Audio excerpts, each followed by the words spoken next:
दोस्तों, कृपया इस कहानी को शुरू से लेकर अंत तक जरूर सुनिए, क्योंकि इसका संदेश आपकी जिंदगी बदल सकता है। ये कहानी भाग्य और कर्म के रिश्ते को उजागर करती है। कृपया इसे अंत तक जरूर सुने। जो लोग भाग्य को टॉर्च बनाकर चलते हैं, उनकी जिंदगी अंधेरों में उलझ जाती है, लेकिन जो लोग कर्म को टॉर्च बनाकर चलते हैं, उनकी जिंदगी हमेशा उजालों की ओर बढ़ती है। आखिर कौन किसके कंट्रोल में है? भाग्य कर्म के कंट्रोल में है या कर्म भाग्य के कंट्रोल में है? आखिरकार तय आपको ही करना है कि जिंदगी को भाग्य से चलाना है या कर्म से।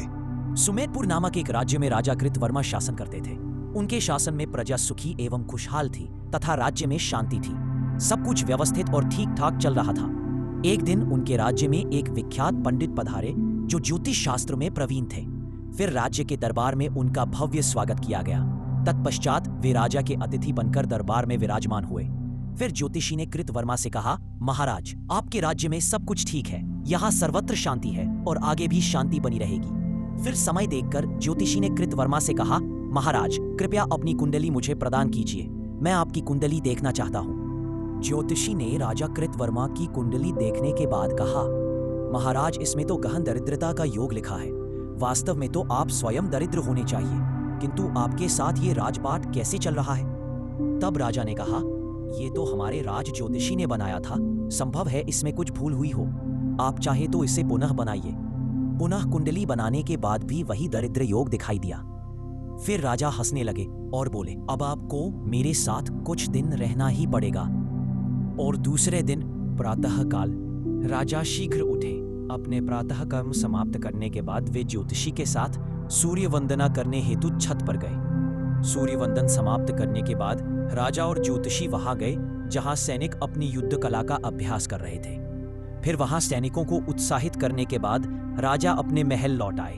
फिर राजा स्नान करने गए। स्नान करने के उपरांत पूजा करने के लिए वे विशेष कक्ष में चले गए। फिर राजा अपना प्रातःकालीन भोजन करने हेतु भोजन कक्ष में पहुंचे। फिर भोजन समाप्त होने के बाद वे कुछ देर विश्राम करने गए। तत्पश्चात वे राजकीय सभा में चले गए। फिर राज्यसभा में वे विचार विमर्श करते थे। मंत्री से लेकर सब अधिकारियों से परामर्श लेते थे और उसके बाद ही निर्णय करते थे। वे सभी को साथ लेकर चलते थे और अपने राजकीय कर्तव्य का निष्ठापूर्वक पालन करते थे।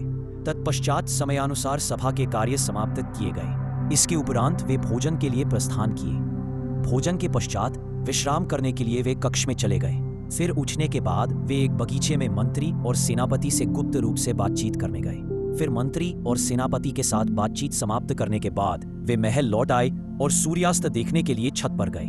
सूर्यास्त देखने के बाद वे सीधे अपने पूजा कक्ष में चले गए, वहां पूजा करने के लिए। कुछ समय पश्चात वे एक विशेष कक्ष में गए जहां 4 गुप्तचर पहुंचे। वे चारों दिशाओं से आए थे और राजा उनसे बातचीत करने लगे। फिर राजा अपने परिवार के साथ समय व्यतीत करने के लिए वहां चले गए। फिर पूरा परिवार एक साथ मिलकर रात का भोजन किया।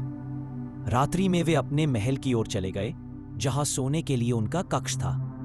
फिर दूसरे दिन जब वे ज्योतिषी से मिले, उन्होंने उनसे कहा, क्या आप अब कुछ समझ पाए हैं? फिर ज्योतिषी बोले, नहीं, मैं अभी तक कुछ समझ नहीं पाया।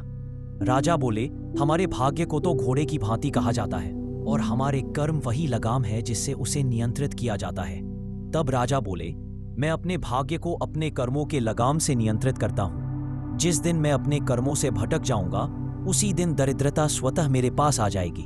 निष्ठापूर्वक कर्म करने से सौभाग्य स्वयं हमारे पीछे पीछे दौड़ेगा। भाग्य का और भी एक पुत्र है जिसका नाम दुर्भाग्य है। वह भी पीछे पड़ सकता है यदि हम निष्ठापूर्वक कर्म नहीं करेंगे। भाग्य के दोनों पुत्र हमारे पीछे पीछे चलते रहते हैं। सुख कर्मों के साथ सौभाग्य आता है और कुकर्मों के साथ दुर्भाग्य आता है। तो दोस्तों, कहानी आपको कैसी लगी? कृपया कमेंट में लिखिए, लाइक कीजिए और सब्सक्राइब भी कीजिए। इससे मुझे बहुत अधिक प्रेरणा मिलेगी और मैं और उत्साहित महसूस करूंगा। मैं और भी अच्छी अच्छी कहानियां लेकर आपके सामने आऊंगा। आपका दिन शुभ और मंगलमय हो। धन्यवाद।